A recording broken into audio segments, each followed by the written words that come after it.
go. Deep dive.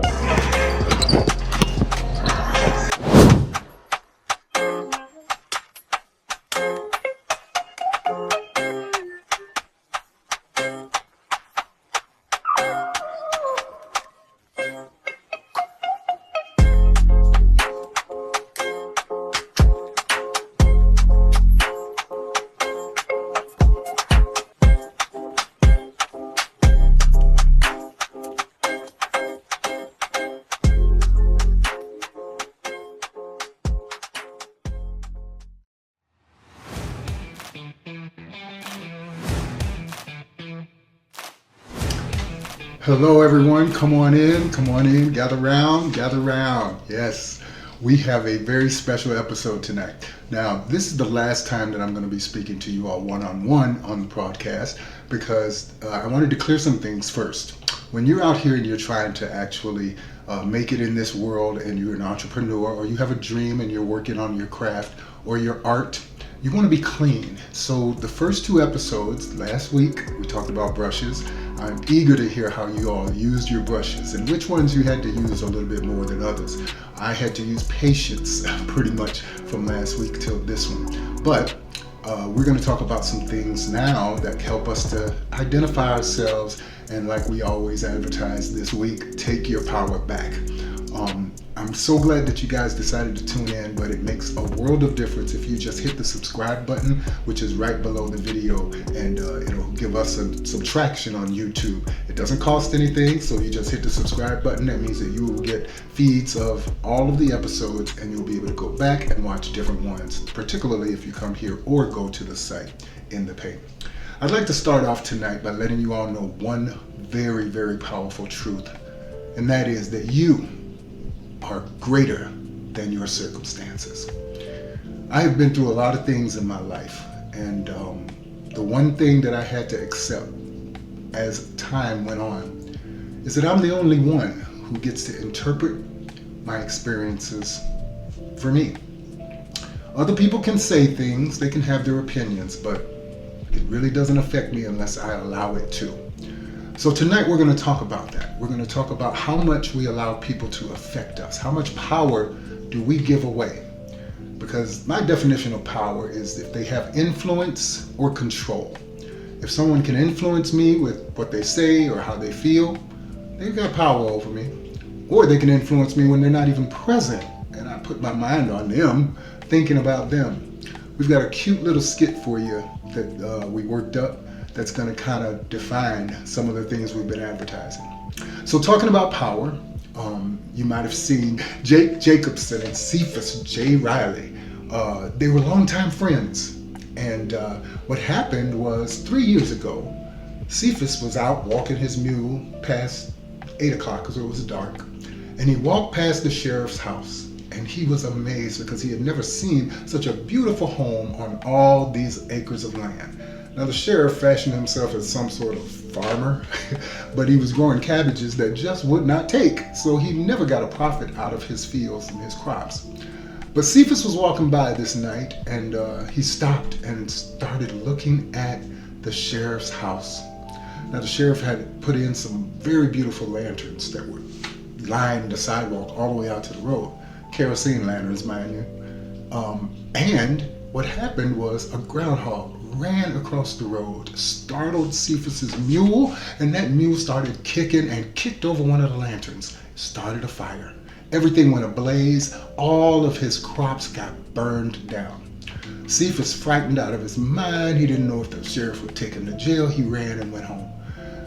Days later, he left town and said, I don't want to be around if the sheriff comes looking for me. So anyway, the sheriff gets up, they make up just in time. It didn't burn the house. And he told his wife, he said something happened. And he told her about the crops. And he got so mad because he did not know who did this. And he wanted closure. So for 3 long years, he hunted this man down, Cephas. But subsequently, a year after the crops had burned, a textiles factory came and asked the sheriff if they could build a factory on his land. And sure enough, he said yes. The sheriff started making really good money at that point. So he was like, okay, well, it might have been a good thing that the farm got burned down. But he was still on some kind of vendetta to go find Cephas and at least give him a piece of his mind and tell him how he felt about everything. But he was still pissed off. 3 years later, he heard that Cephas was coming back into town. So he put a word out. He put scorched earth tactics. He was like everything, the mailbox, the bathrooms, the parks, the feed store, everywhere. He was looking for Cephas. He couldn't find him. For 30 days, he worked diligently trying to find this man. He couldn't sleep at night. He was barking at everybody. He was so upset and pissed off all the time because he was literally reliving that experience of that loss that he had. So, just so happens, one of the saloon owners, where Cephas was going, called the sheriff and told him that he was coming down to the saloon, and if he wanted to see him, he could meet him down there and he would hold him in there until the sheriff got there. So, buzz was all around town. Everybody was like, man, the sheriff should let that go. He wound up with a textiles factory on his land. He's making all this money. Why is he still trying to chase this man? Well, nobody knows that but Sheriff Jacobson. So we pick up the story, just little snippets. It's not a real movie, but it's just little snippets of what happened when he actually confronted Cephas. We'll be back after this.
All right, we are back. Was that funny or what?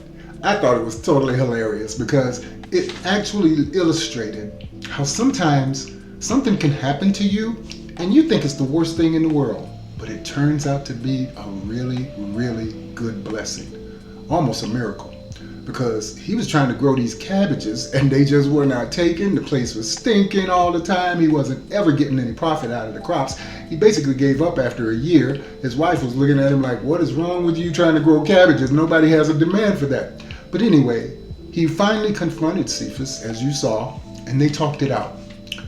But this man lost sleep for 30 days. He was barking at his wife. He had an attitude. Matter of fact, he actually missed some calls from the textile company wanting to renew his contract, but he was so caught up in being vengeful and trying to catch Cephas, he missed the calls. It just illustrates how in our lives, sometimes something will happen and it'll be painful. It'll hurt you to your core. And it's hard to let go of it.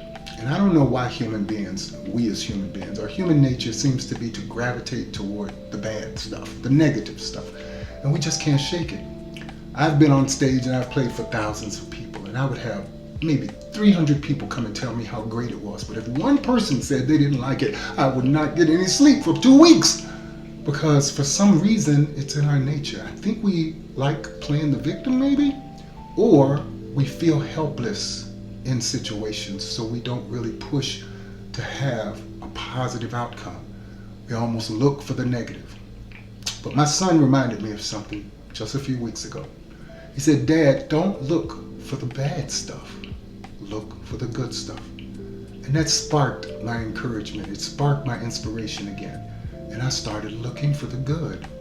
And like it says in my page on the website, if you continue to sow the seeds of compassion on fertile ground, not sand, then when life has seemed to knock you down, you will have grown a soft place to land.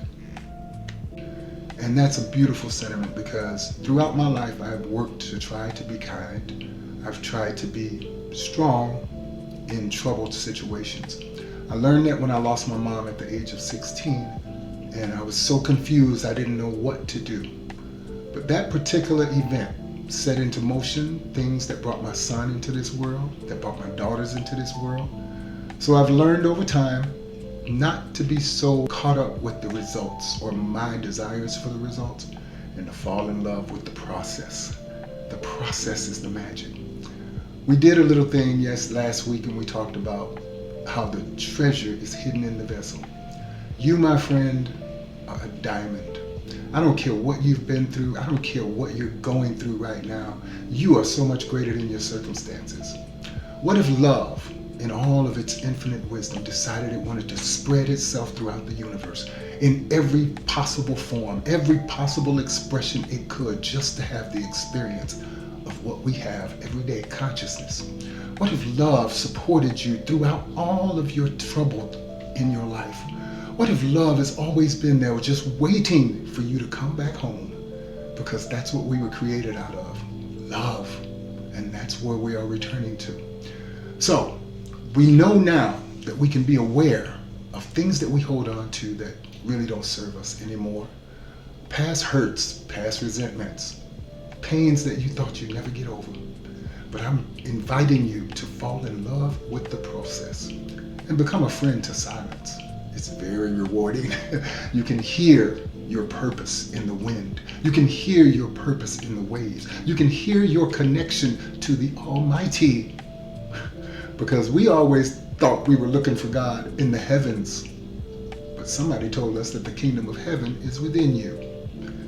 And that if you speak the word of faith and believe in your heart, you can have anything that you say.